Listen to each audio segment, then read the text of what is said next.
Hello there, everyone. TheAndrata here, and welcome back to episode 83 of our Enigmatica 6 Expert Let's Play series, where today we're talking fluid cells, blood, minerals, sylphs, bees, all kinds of good stuff. So yeah, let's get started. Welcome back, my friends, to another wonderful day here, or well, night here in the world of TheAndrata, where I see a tarantula hawk running around, and I'm curious, yes, that is a apotheosis boss tarantula hawk, so I'm gonna go ahead and yeet that guy into oblivion and see what he got me. Terminite. Ooh, Patricia's nimble slicer of great lengths of latent magic, sharpness 7. Okay, similar. Unbreaking 5, fire aspect. Look at that attack speed, 95.99% attack speed. Absolutely going to take that. We'll add that to our, our Geb's Ubermite and make it Uberier. Anyway, in between episodes, as you can see, I just reloaded the world because my map is disabled and I cannot remember for the life of me the config that I had to edit to get that map re-enabled.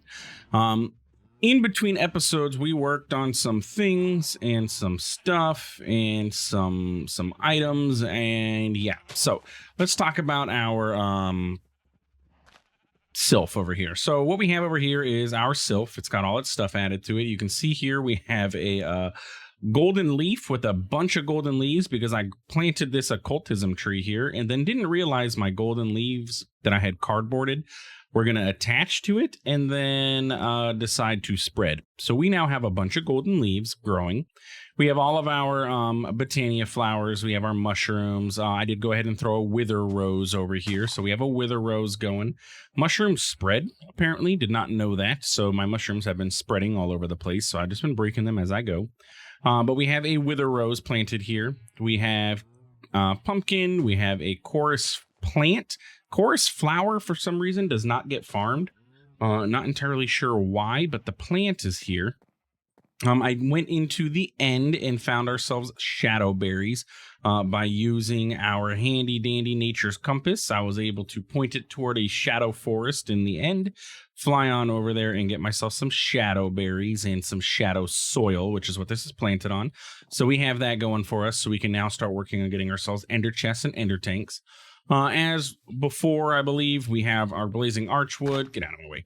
Our cascading archwood and all that stuff. I did go ahead and plant a regular chorus flower, or well, rather, I cardboard boxed it off of that just to see if maybe it needed to be here. And nope, just doesn't grab it. And our saplings and all that stuff. I don't know if anything else really changed over in this area other than that. With that being said, we have a bunch of stuff. Like if we look inside of our inventory, look at that. So I AFK'd, what was intended to be like 8 hours AFK turned into me forgetting this morning when I left for work that I AFK'd. So it turned into maybe 16-ish hours of AFKing, but hey, it is what it is. We got our stuff. So yeah, we AFK'd for a while just to let some of these resources run and everything, and it's been going swell. I did modify my, blazing archwood farm here. I got tired of these things replacing all of this. It kept breaking stuff. So we have come down to one singular deployer on the inside track here. And it just plants and grows around this little circle, does its thing. It does it well. And then I went ahead and added a drawer here with a blazing archwood sapling locked drawer here, because if you remember I had a barrel here, and what happened is the barrel filled up with blazing archwood logs and sticks and then didn't have any room for saplings. So we just set this to blazing archwood saplings. It goes around in its little circle here. It does its planting. It's working great. I did add a bunch of storage upgrades to this because it ran out of room. And then I went ahead and put a void upgrade in here as well. So anything else that comes in is voiding. We can let this run infinitely forever now, at least until our saplings fills up. And apparently the one apple, because apples are not created from this. They're created if you do it in a botany pot, but if you just let it grow naturally, no apples. So at least until these hit their, 32,000 or 64,000, it'll run. But yeah, I don't think that's going to happen anytime soon. So anyway, that's doing its thing. Nothing else changed here. Drigme Farm. I don't know if I mentioned this a couple episodes ago. There's the Stoneling. I did get myself a Thrasher. Is it Thrasher or Thresher? It's a thrasher. So we got ourselves a thrasher. I named him Jaws. He's sitting in here. Other than that, everything else has stayed the same. Yeah, that's basically about it for what's going on over here. So let's talk about what's going on over here. So if you remember at the beginning of the series, we had to set up latex, and we did that with our acacia log, right? Acacia log with an arboreal extractor gets us latex. And so what I did was kind of sort of duplicate that setup with our homegrown trees here with a bunch of other trees in different arboreal extractors, because we had all this latex. It wasn't doing anything for us, and we had to get that sap a couple episodes ago, and I was like, you know what, it may be nice for us to have sap available or latex available to the system or other things available to the system. So I went ahead and set up this. So what we have here is trees, various different trees, most of them from the end, that do the thing. So we have our arboreal extractor that extracts, and it's going into an entangled block that is entangled to a fluid cell. And we'll talk about this in a moment. And we're actually going to set up two so you guys can see how I did this. So we have this set up, piping into an entangled block. Over here, we have a pythodendron log. If you remember, we found some pythodendrons in the end. I had a sapling. By the way, this tree is ridiculous. I grew one right here. This has been my growing spot. I grew this. It is an absolutely massive tree. Do not grow this. Just don't do it. Go to the end and get yourself 3 leaves and some logs, because this tree took me forever to chop down. Literally, like the most massive tree I've ever seen in Minecraft. Like, ridiculous. Like, yeah. Anyway, we have that set up, pythodendron. We have our maple to get us our sap. Bam. The pythodendron, by the way, gets us ender slime. We have a dragon tree, which I bought the sapling for. Dragon tree here. And I bought it for some amber. On my way to the Shadowlands, I did go ahead and get some amber, some raw amber, and I found it and topped my scanner. Anyway, it's in my scanner. I don't feel like opening up the inventory. It comes from amber ore. If you go to the Amber Lands biome and you dig down, you'll find amber ore. So I had it scanned, got myself some amber ore, bada bing, bada boom, we're good to go. Okay, perfect. And then I bought a dragon tree and made that. This is also a very large tree, though it's not nearly as large as the pythodendron. I was able to get this down fairly easily. And the dragon tree gets us what again? I can't even remember. Dragon tree, some sort of liquid. See, look at that. Look at 48 saplings when I chopped this down. Let's look at pythodendron really quick. 123 saplings, 564 leaves, because I was like, hey, you know what? I got all this. I might as well shear the leaves. I'm going to need them for the engineer school. Dragon tree. Usage of the sapling, maybe? Usage of the logs? Do you show up, arboreal? Yeah. You get liquid chorus. That's the one I wanted, liquid chorus. So this is going to get us liquid chorus. And then our vexing archwood here is going to get us resin. And so all of these are linked up to a fluid cell. And if you look at the coordinates, each one has a different coordinate that it is bound to. So let's go ahead and pop down into our basement and discuss what's going on with those. So they are bound to fluid cells that sit down here in our basement. And so each one of these fluid cells is set up to have a hardened integral component and an expanded tank. I taught the system how to make these hardened integrals so we can make, a batch of them, though I need fluid cells and flux cells. Yeah, I thought I taught you. Yeah, you know how to make these. Interesting. I taught it how to make the fluid cells and the flux cells first and kicked off a craft of a bunch of those so that we could have this going. So I just apparently had extra sitting in the system. But anyway, so it knows how to make these things. You can see I expanded our crafters up a little bit here, though we're already almost full. So we're going to have to expand it again. But anyway, so each of these is set up, augmented, expanded tanks. So each one can hold 256 buckets. And they're all set to export to the back and import to all sides. So what we do is we bind this to an entangled block, and since it's set to import on all sides except for the back, we have the pipes out there pipe into this. Bam, we get latex, we have sap, we have ender slime, we have liquid chorus, we have water. We'll talk about water in a moment. Blazing Blood. I set this up over in our Blazing Blood area.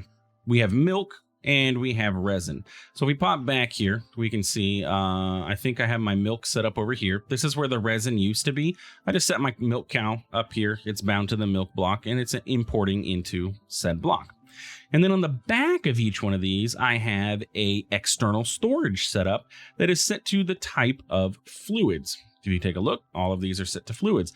And so what this means for us is that we have access to all of these different fluids from within our refined storage system, and we can use them for crafting purposes, which is going to come in handy very soon because we're going to be setting up some crafts and stuff, some things that we're going to want to do. So anyway, that's all of these set up. Let's go talk about the water. So what I did was made myself an aqueous accumulator. Where is my takeoff book? So I have my aqueous accumulator set up here in the water. It is augmented as well, though I had a reinforced integral components that we had from a quest reward. If we take a look at thermal, I think I have one left. Yep.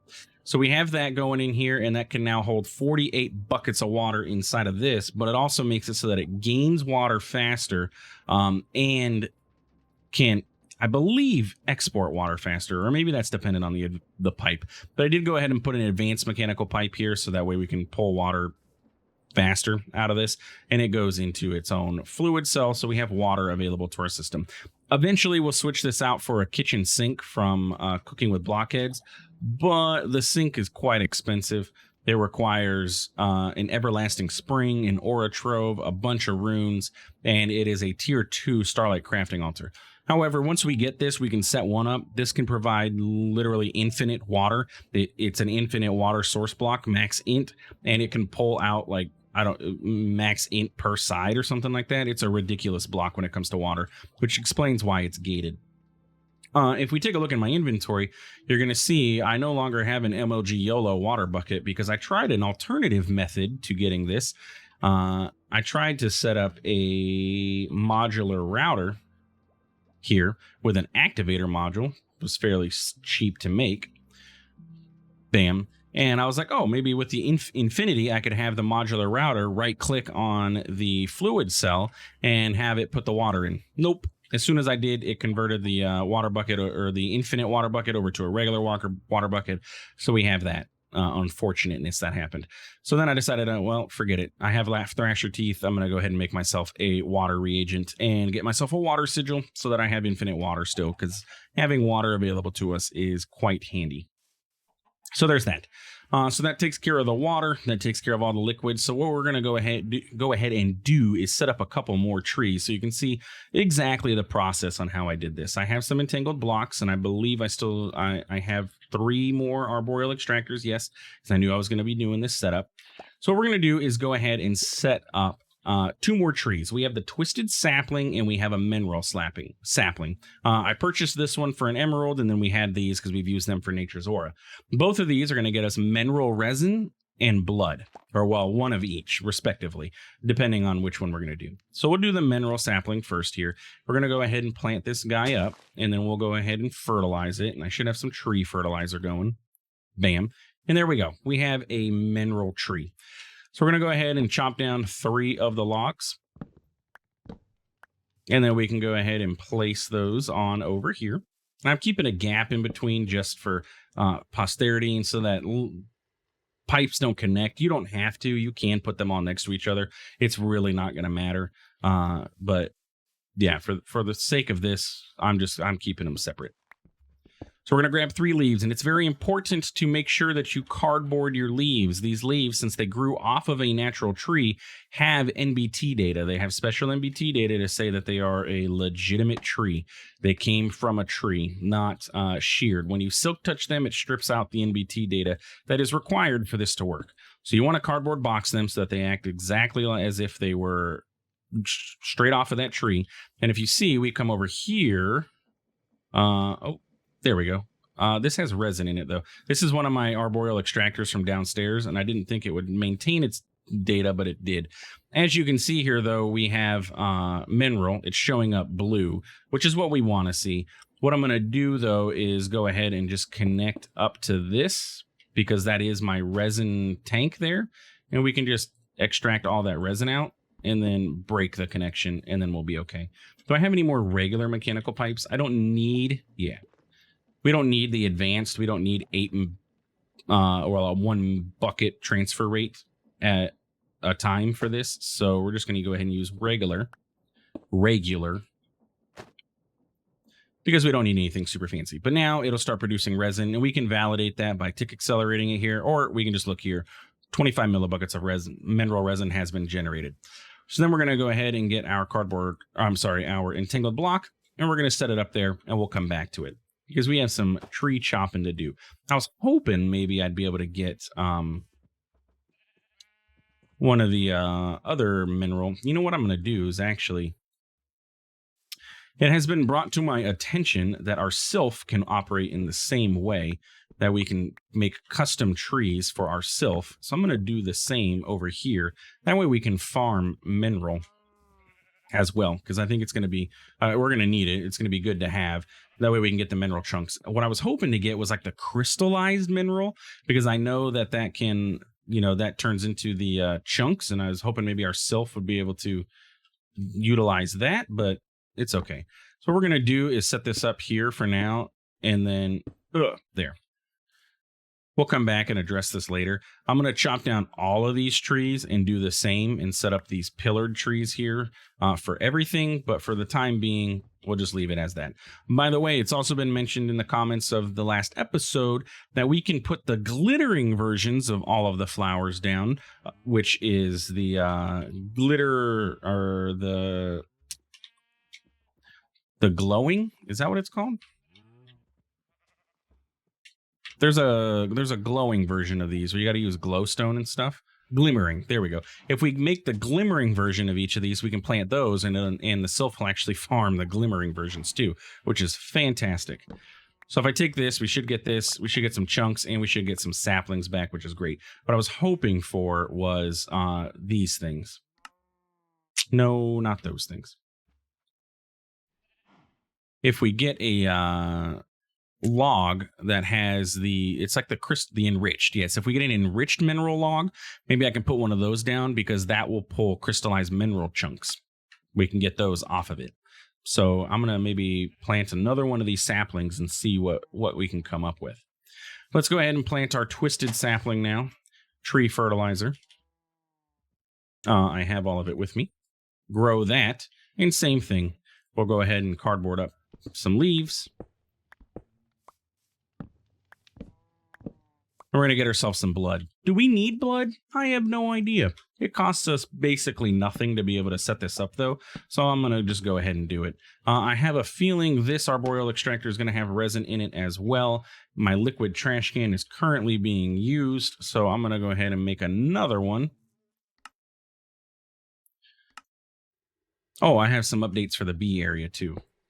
Somebody remind me. I need to pay attention to the bee area. We have a little bit of change that happened over there. Cool. That is now drained. That was completely unintentional. This pickaxe is like ridiculously fast. Okay. So then we'll take this, set it up here. Bam. And then the same thing, we're going to use it to jump up, which is why I waited until I had that. Bam, bam, bam. And hopefully I don't lose any of these leaves like what happened to us last time. How that happened, I have no idea. But there we go. We have blood going to be produced in here. And you can tell that it's working when the color fills in these areas. Even though we don't have any here, it's telling you, hey, I'm going to extract blood or whatever from this tree. So that's the way you can validate that your setup is working. Let's go ahead and set it to extract. Swap this out. Cardboard up 3 more leaves, and we'll go ahead and set twisted sapling up here too. It's used for nature's aura, so it'll be good to have. And then we can just vein mine up the rest. Maybe if it would grow in a way that would make it easier to do. Twisted saplings, logs, and I'll take care of this in between episodes. We don't need to do this now. But anyway, so let's go ahead and pop downstairs. We're going to go put these basic mechanical pipes away. We're going to grab our entangled binder, and we're going to have to do this twice because I only have one entangled binder. If I were to set up a second one, I could do another one, but it's okay. So we're going to bind this there, pop upstairs, go on outside. And it's literally as simple as this. And this actually eliminates the need for us to even have ender tanks in the first place. So now all of our mineral resin is going to extract into this, and you can see it connected because, well, that's where it's going. And we can shift right click and we can see 300 millibuckets out of 256 because remember that block is bound. So it shares inventory data with it. But yeah, this actually eliminates the need for ender tanks, at least dimensionally. We still need them if we want to do interdimensional travel of liquids. So like if we want to set up, what are they called? Get a lava gen going from the nether and pump out of the lava, or, oops, that was the wrong button to press. Sure, just let me drop down. Yeah, but for lava, we can have infinite lava coming through with an ender tank. We can't do cross-dimensional because the entangled blocks only work within 1,000 blocks away in the same dimension. So we do have some limitations, but it's kind of sort of a poor man's entangled block, or I'm sorry, a poor man's ender chest. And you know what? To be honest with you, I kind of like it a little bit more than doing the ender chest because ender chests have a 16 bucket, I believe it's 16 bucket buffer. And you have to pipe into this and out of this, so you're rate limited by your pipes and everything. This is piping directly into the block that it's storing into, so theoretically it would be faster. We have the same pump rate out of this block as we would out of the block that the liquid is stored in, instead of setting up like blood going into an ender tank and then having an ender tank, you know, wherever we need the blood at and pumping it out of there. Where it's really going to matter is water, because if we can only, you know, if we have an ender tank here, we have it pumping into an ender tank, but the ender tank can only have 16 buckets and its flow is rate limited. We can't pump out more than what we're able to, obviously, out of it. But with this, we have a direct connection to the storage block, so we can pump out as much as the storage block allows. So I think it's actually going to be better overall, especially for this local travel and everything. Actually, I want that tree fertilizer still so I can grow some more mineral. But yeah, basically that's where that's at. And I guess I don't need this water bucket anymore either, huh? Or that. Okay. So that's that. That's our liquid. So we have all of these liquids stored in the system. I probably should add honey to it too. It was mentioned in the comments a couple times, the different types of honeys that we may need, like ICB honey or lapis honey, which I don't even think I have a lapis bee in here yet. But yeah, so let's go ahead and talk about what's changed over here. So basically this is what's changed. I added an ender beacon to our setup. Ender beacon. The ender beacon was fairly easy to make. It was just a token of joy, which we had, piece of obsidian, some purple block, and some glass. All stuff that we have. And what this is it acts as a beacon block, and it stops ender bees from teleporting. Because if you remember, we had ender bees, but I had never set them up in our system here because they tend to teleport away, and I didn't want that to happen. And they use a chorus flower as their fruit or their flower. And so what we have here is an ender beacon that is not doing anything right now except for stopping the bees from teleporting. And it just does that naturally. By being in the area within its range, it stops the bees from teleporting. We do also have other things that we can do, such as turning on regeneration so that I believe, I don't know if it's me who gets the regeneration out of this or the bees that get the regeneration, but somebody gets regeneration. Fire resistance, water breathing. I know the calming is for the bees.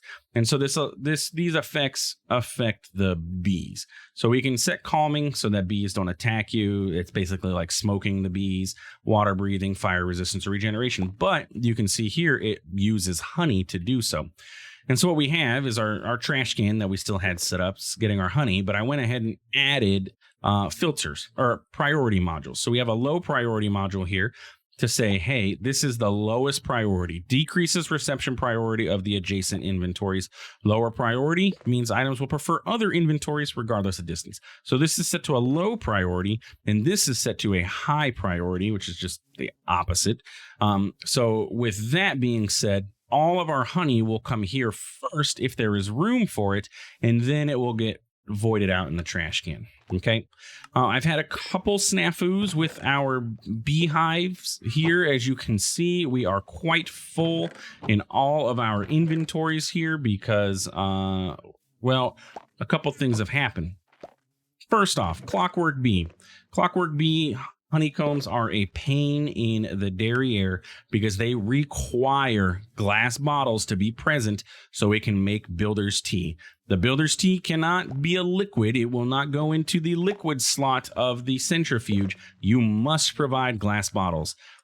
Yes, pain. Also, the ender bee, which is the bee we were just talking about, similar. 1% chance to get dragon's breath. It will not process the honeycombs unless you have bottles available to the system, which I do have bottles. I have them set up here, a bunch of bottles that I made, and I had a hopper pointing to here.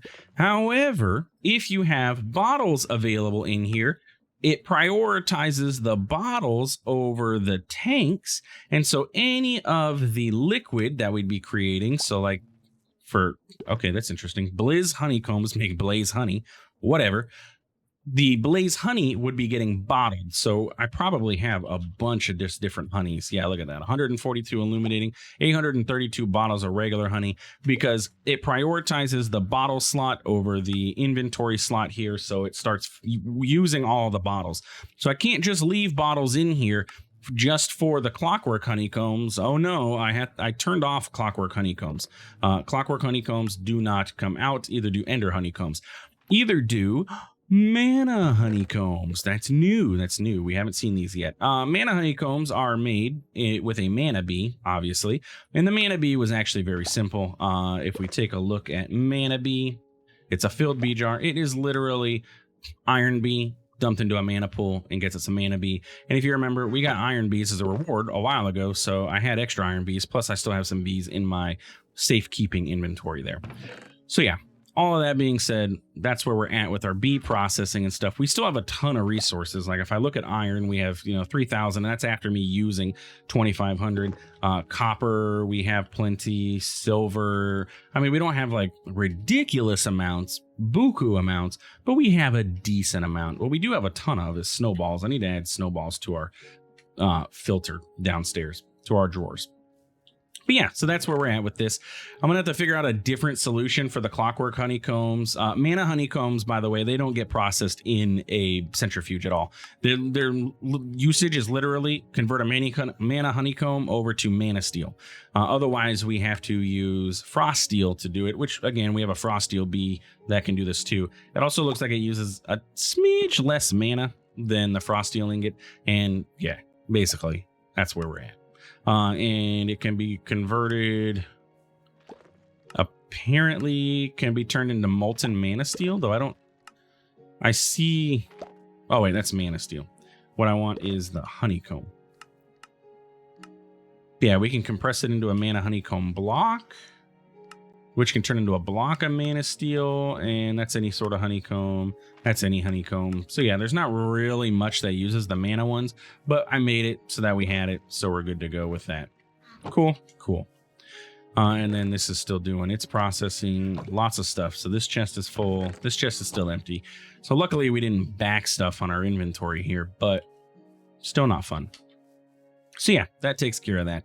And I think that's going to wrap up today's episode. Let's go ahead and throw this snowball into our drawers down here, which has expanded. We have a bunch of drawers now. I did go ahead and add void upgrades to all these because they're fairly cheap for us now.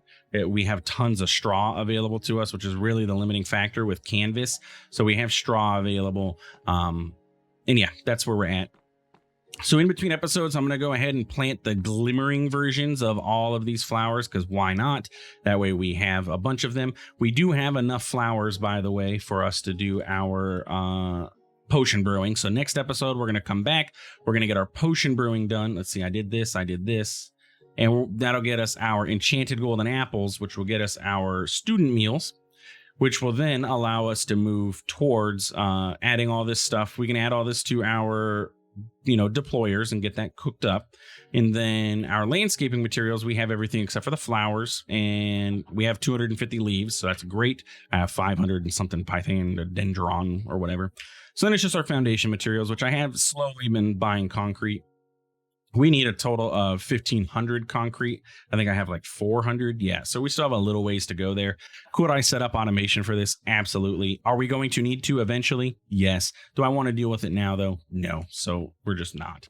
But yeah, so that's basically where we're at with today's episode. So if you enjoyed, please feel free to like, comment, subscribe. I do appreciate it. It really does help out the channel. I know today wasn't really a lot of progress episode. It was just discussing the stuff that I did in between episodes. But sometimes, I got to do this stuff off camera because it just takes too long. Getting all this set up, this process, getting all the auto crafting, the crafters and all that stuff probably took me a good hour and a half, 2 hours of just off camera work of getting all the drawers, getting all the void upgrades, getting all these fluid cells and the hardened integral components and all of that stuff done. So it's just stuff that I can't do really on camera. So yeah, like I said, we've talked about this before, so I'm not going to go on about it. Anyway, thanks for stopping by. Thanks for watching. We'll see you in the next one. Have a good one.